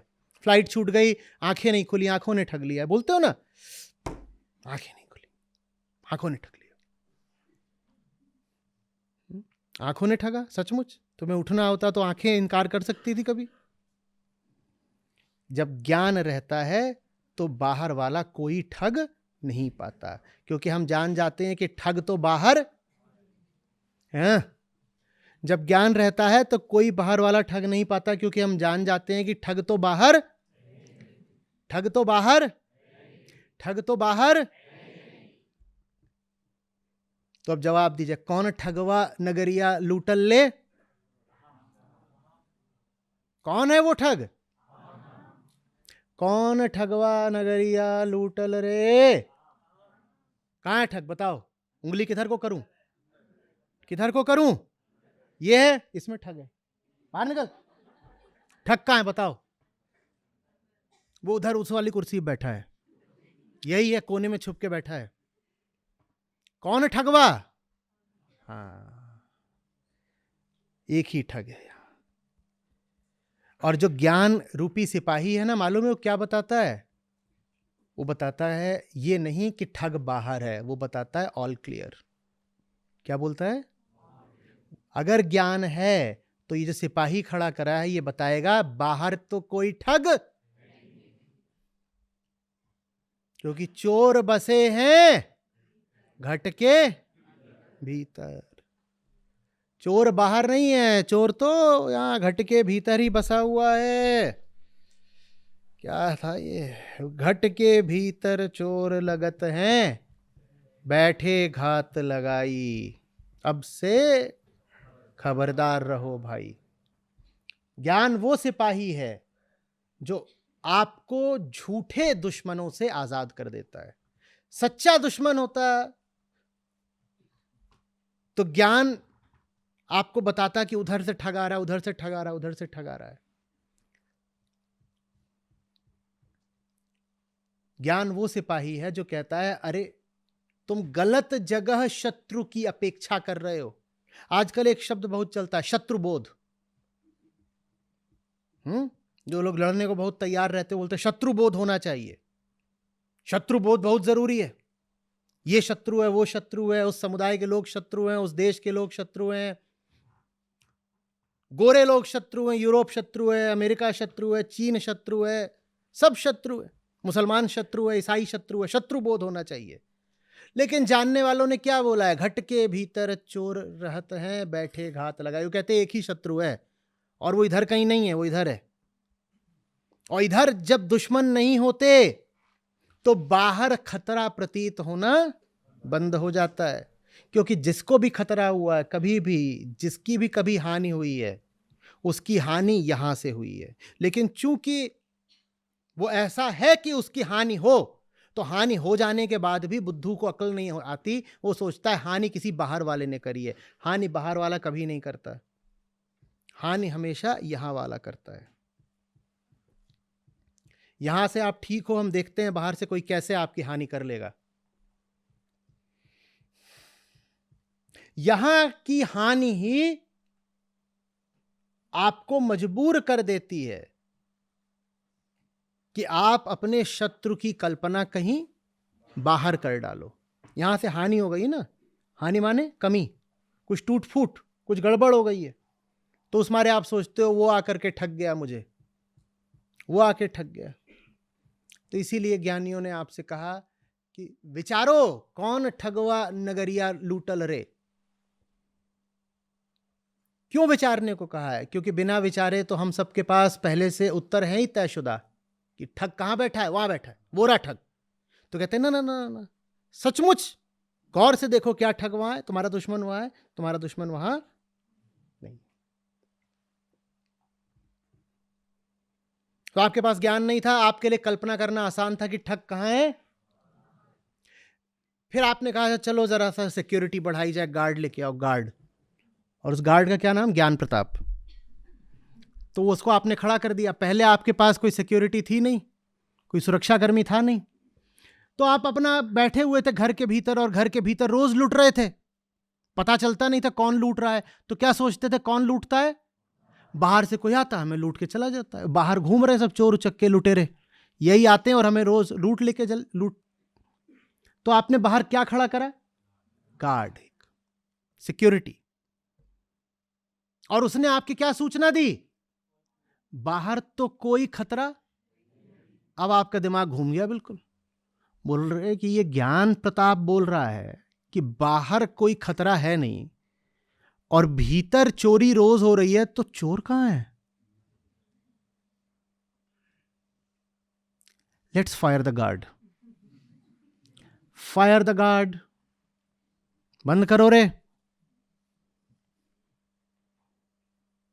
1 जनवरी आ रही है, नया साल, नई शुरुआत। और नई शुरुआत यह है कि ये बंद करो गीता वगैरह, ये नई चीज होगी। पिछले 4 महीने से फंसे हुए थे।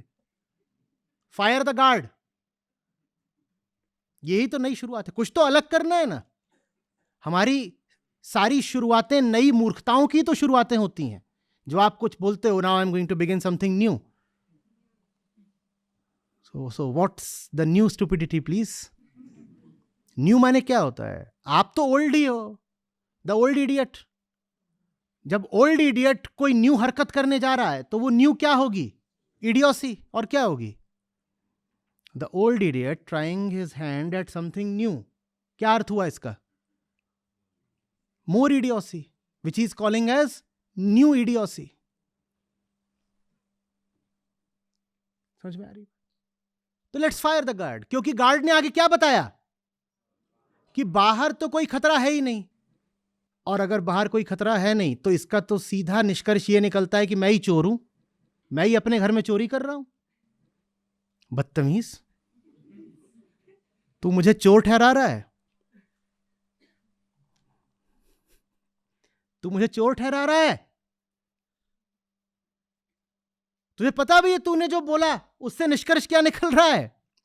क्या निष्कर्ष निकल रहा है? अगर बाहर कोई चोर नहीं है और चोरी हो ही रही है, तो माने थप्पड़ मार दूंगा, निकल यहां से बाहर। लेट्स फायर ज्ञान प्रताप। वैसे मेरे भी घर का नाम ज्ञानू ही है, पता नहीं, मेरे पिताजी थे, उनको इस शब्द से बड़ा कुछ प्रेम था। कबीर साहब के लिए काशी में एक नाम ये भी था, उन्हें बोलते थे ज्ञानी जी। तो पिताजी मेरे वहीं से थे, तो उन्होंने, लोग दुलार में अपने बच्चों के बहुत तरह के नाम रखते हैं, उन्होंने मेरा नाम रखा ज्ञानू। कहा चलो ठीक है, तो लेट्स फायर ज्ञान प्रताप, क्योंकि ये जो बता रहा है उससे तो यही अर्थ निकला कि तूने चोर बोला मुझे।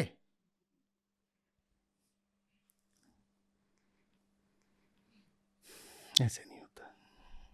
भक्ति का अर्थ है जानना कि बेचैनी और बेचैन एक हैं, कि चोरी और चोर एक हैं। जिसके घर चोरी हुई है वही चोर है, जिसको बेचैनी हुई है वही बेचैनी का कारण है। ये सुनने में ही थोड़ा सा मन है ना, ऐसा लग रहा है सारे दुश्मनों को क्लीन चिट दे दी।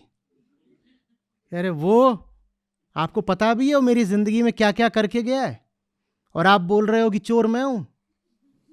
अजी आप पे जब बीतेगी तो पता चलेगा। मैं बताती हूं अपनी, मेरे साथ ये किया, मेरे साथ वो किया। जो कुछ भी किया, जिसने भी किया, किसके साथ किया? आपके साथ किया। कुछ समझ में आ रही है बात? आप मौजूद हो तभी तो आपके साथ किया ना। क्यों मौजूद हो? जो कुछ भी हो रहा है उसके लिए मौजूद क्यों हो तभी तो हो रहा है।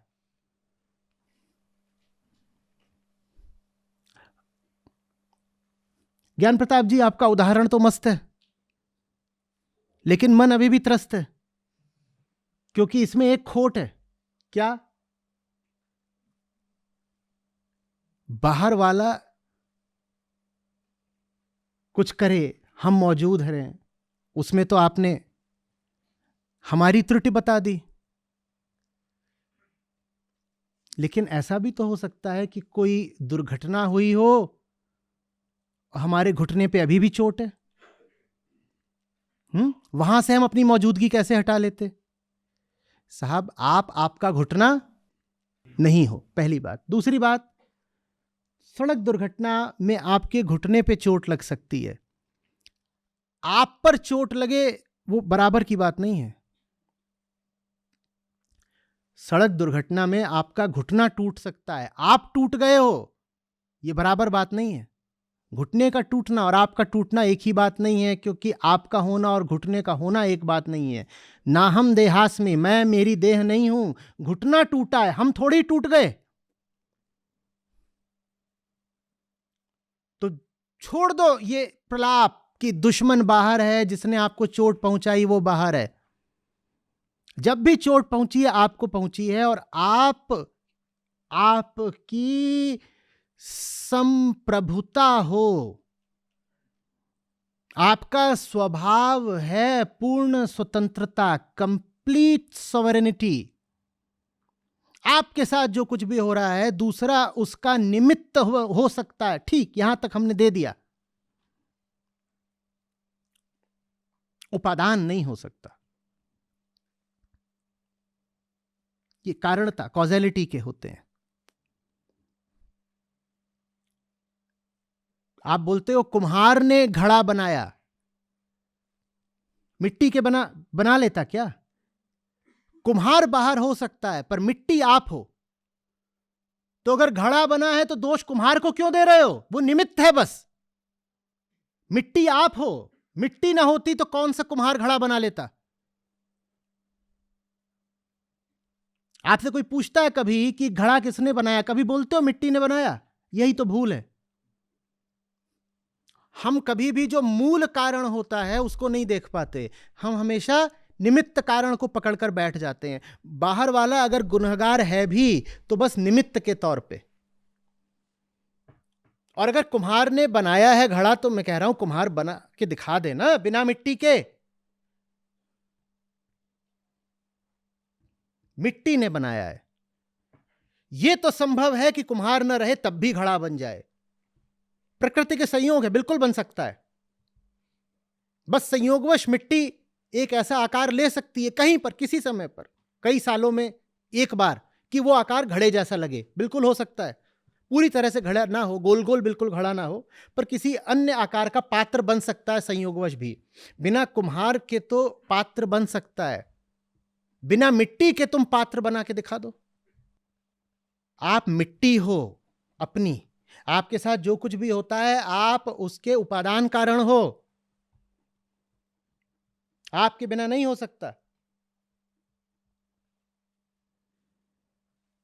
ज्ञान आपकी यही बता देता है, बाहर जो थे वो पहली बात तो ठग है नहीं, और अगर वो चोट दे भी रहे हैं तो क्या है, निमित्त मात्र। असली कारण तो यहां बैठा है, यहां।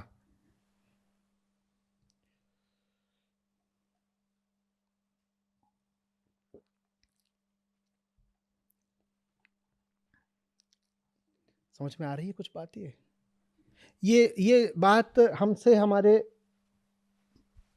बहुत सारे बहाने सहारे छीन लेती है। हमारी जिंदगी जीने का एक बहुत बड़ा सहारा यही होता है, मैं तो शोषित हूं, मैं तो विक्टिम हूं। तुम्हें पता भी है इस खुदगर्ज जमाने ने क्या क्या सितम ढाए हैं हम पर।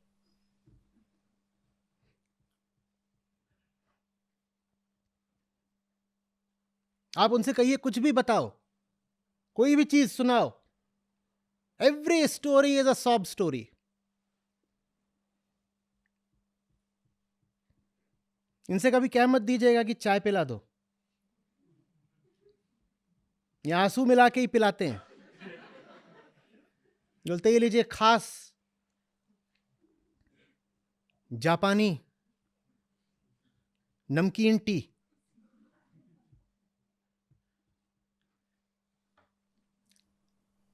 अब आपसे सवाल पूछ रहा हूं, ईमानदारी से सोचिएगा और लिख दीजिएगा, क्या हमारी भी हर स्टोरी सॉब स्टोरी ही नहीं है?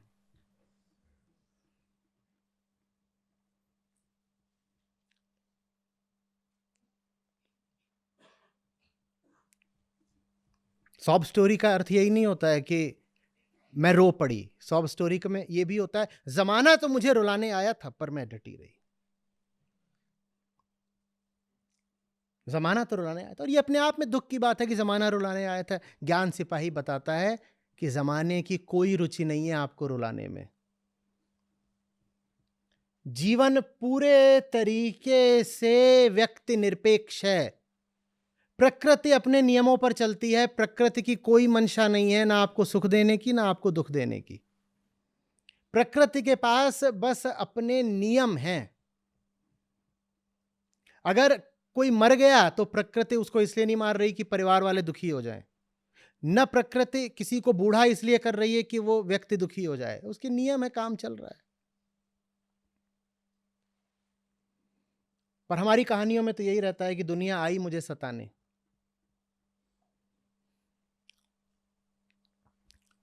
जब ज्ञान सिपाही होता है तो आके बोलता है बाहर तो कोई दुश्मन, वो मजबूर करता है सॉब स्टोरी को कि बनो जॉय स्टोरी।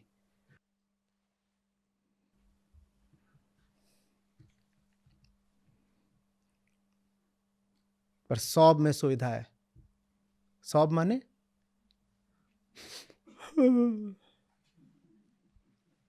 इतना वेल एडजस्टेड, मन ही नहीं कर रहा। बात ये नहीं कि आंसू पोंछ रहा हूं, बात ये कि नकली आंसू पोंछ रहा हूं। तब भी नहीं कह रहा कि अरे जब है नहीं आंसू तो काय को जबरदस्ती ऐसे ऐसे कर रहे हो। वेल एडजस्टेड तौलिया,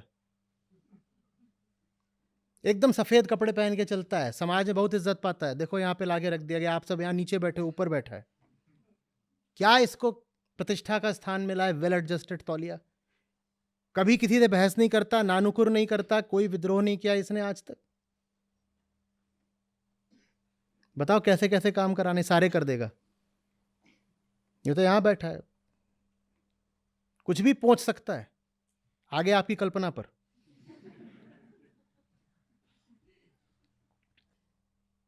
समझ में आ रही बात? ये भक्ति क्या है? बाहर देखने को भक्ति नहीं कहते। यहां ये है, यहां वो है, वो फलानी जगह है, उसकी बड़ी महिमा है, फलाना यहां चले जाओ, पर्वत नदी जंगल पहाड़ ऐसा वैसा, ये दिशा वो दिशा, ये वस्त्र, वो पात्र। भक्ति का इन सब से क्या संबंध? भक्ति माने, लिखो, जब भी कहा जाए भक्ति मार्ग तो उसको पढ़िएगा प्रेम मार्ग। भक्ति माने प्रेम।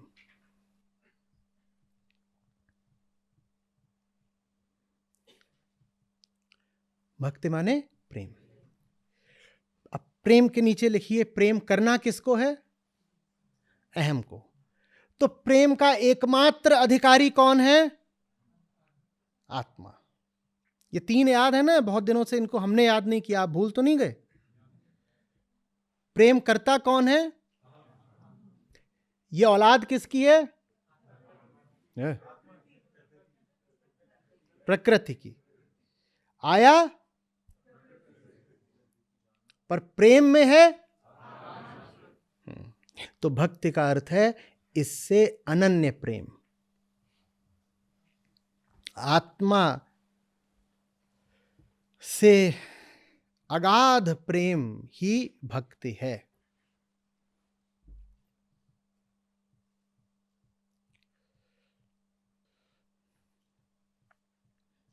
स्पष्ट हो रहा है?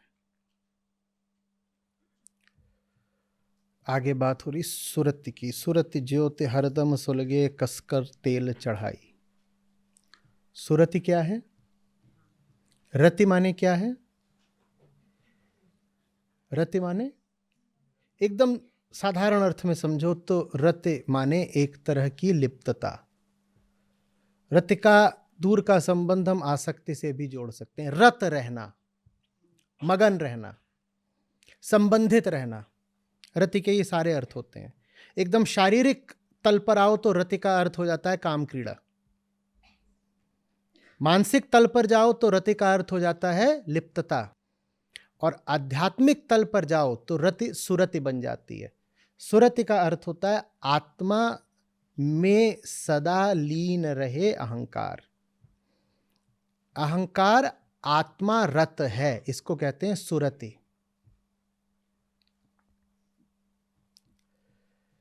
कामदेव की पत्नी का नाम है क्या?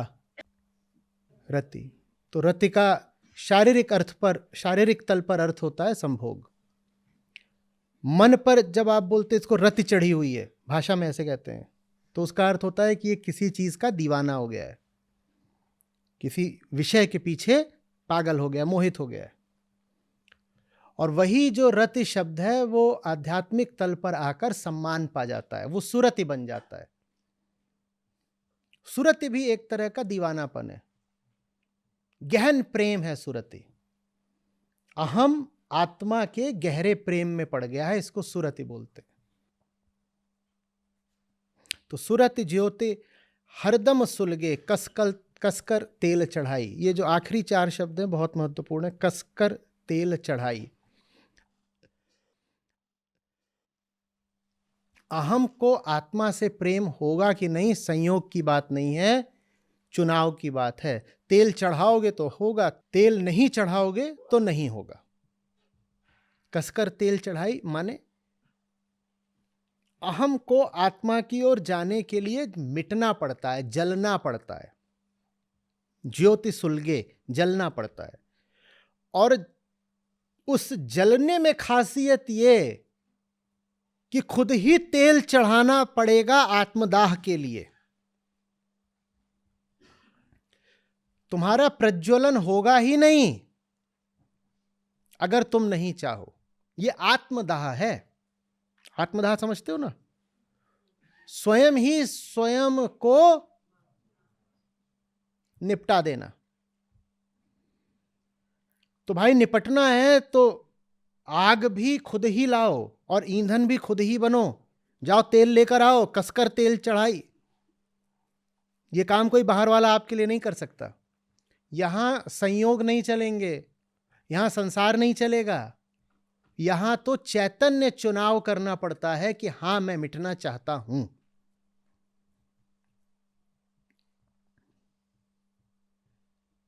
अपनी ही ज्वाला में जलना पड़ता है।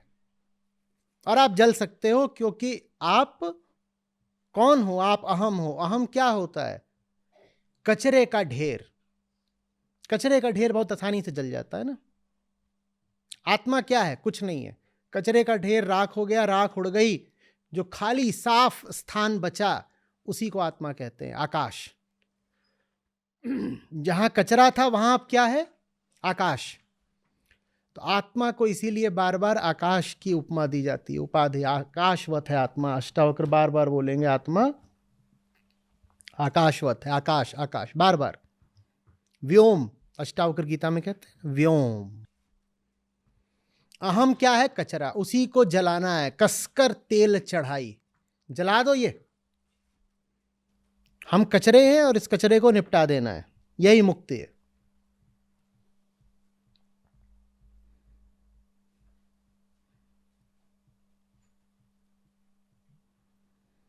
करना खुद पड़ेगा, निर्णय अपना है, किसी की प्रतीक्षा मत करिए।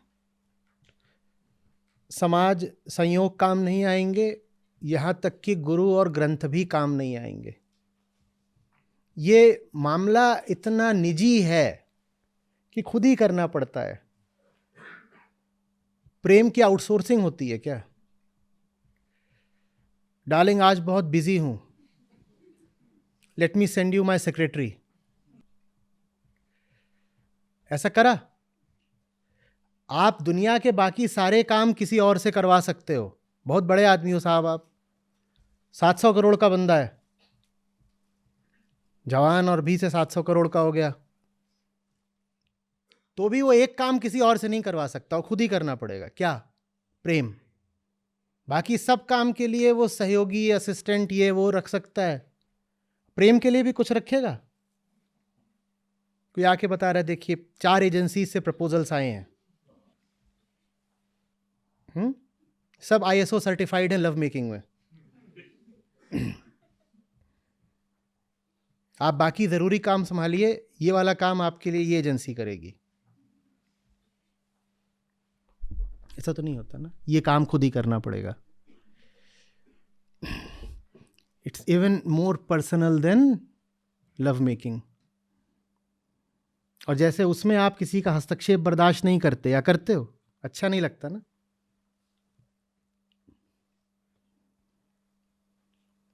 वैसे ही इसमें भी किसी का नहीं। कोई बता सकता है, कोई समझा सकता है, कोई रोशनी थोड़ी दिखा सकता है, कोई इशारा कर सकता है, कोई आग्रह, उदाहरण, आदर्श,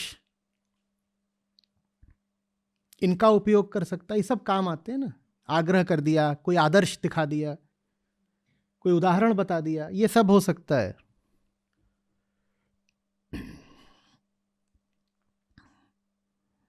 लेकिन आत्मदाह तो आत्म को ही करना पड़ेगा, स्वयं ही।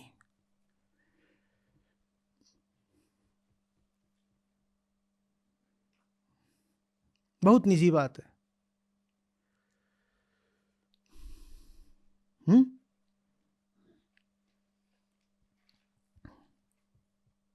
जैसे घर वाले ऑपरेशन थिएटर तक छोड़ने आए हो, जो आपको बहुत प्यार भी करता हो, उसके कदम कहां तक जा सकते हैं? बस ओटी के बाहर तक, एक सीमा खिंची हुई है, उसके भीतर तो जिसको आप जान से चाहते हो वो भी ना आए।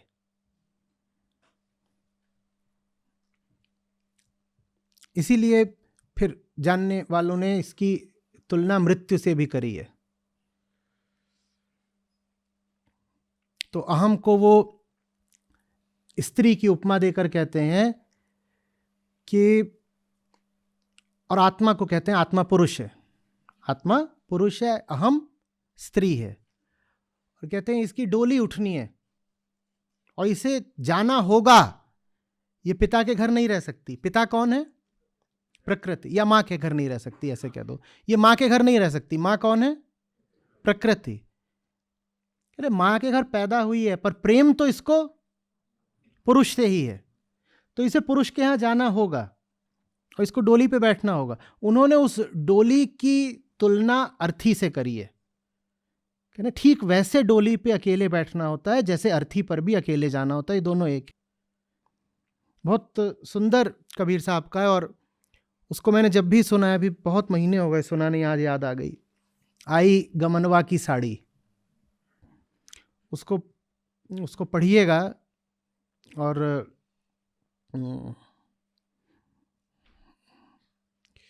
भीतर कुछ दरकेगा। वो जो गमन, गमन माने विदाई, वो जो गमन की साड़ी है जिसमें उसकी विदाई होनी है, वो वास्तव में क्या है? हाँ, वो अर्थी का कपड़ा है। वो बहुत सुंदर भजन है।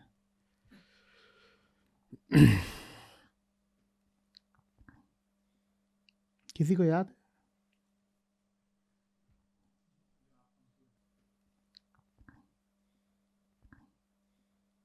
साज सिंगार पिया ले आए और कहरवा चारी।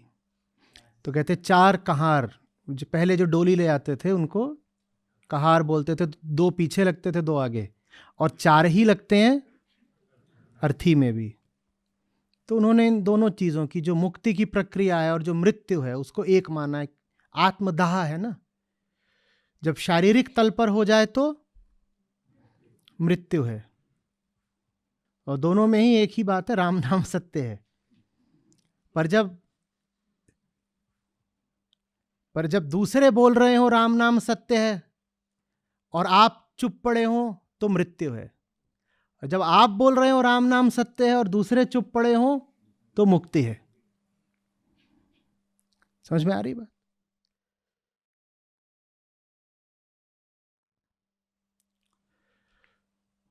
अहम शेष रह गया, शरीर चला गया। अहम के शेष रहते हुए भी शरीर चला गया, इसको कहते हैं मृत्यु। और शरीर अभी है, शरीर की कोई समस्या नहीं, शरीर है, अहम चला गया, इसको कहते हैं। तो दोनों थोड़े थोड़े एक जैसे हैं।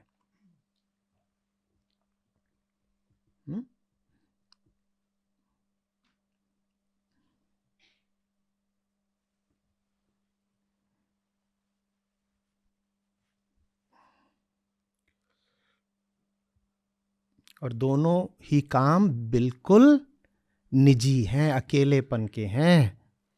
जो लोग भीड़ के अभ्यस्त हैं उनके लिए नहीं ये मामला। भीड़ न तो चिता पर साथ जाएगी, न मुक्ति में साथ जाएगी।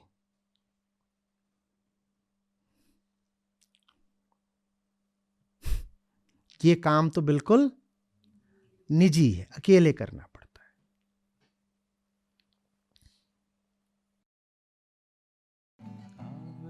खबरदार रहो भाई, अब से खबरदार रहो भाई, अब से खबरदार रहो भाई, अब से खबरदार रहो भाई।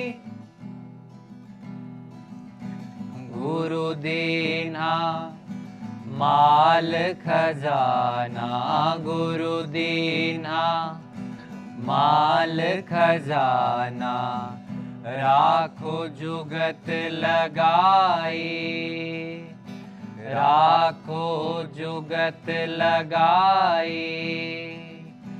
पावरती घटने नहीं पावे, पावरती घटने नहीं पावे।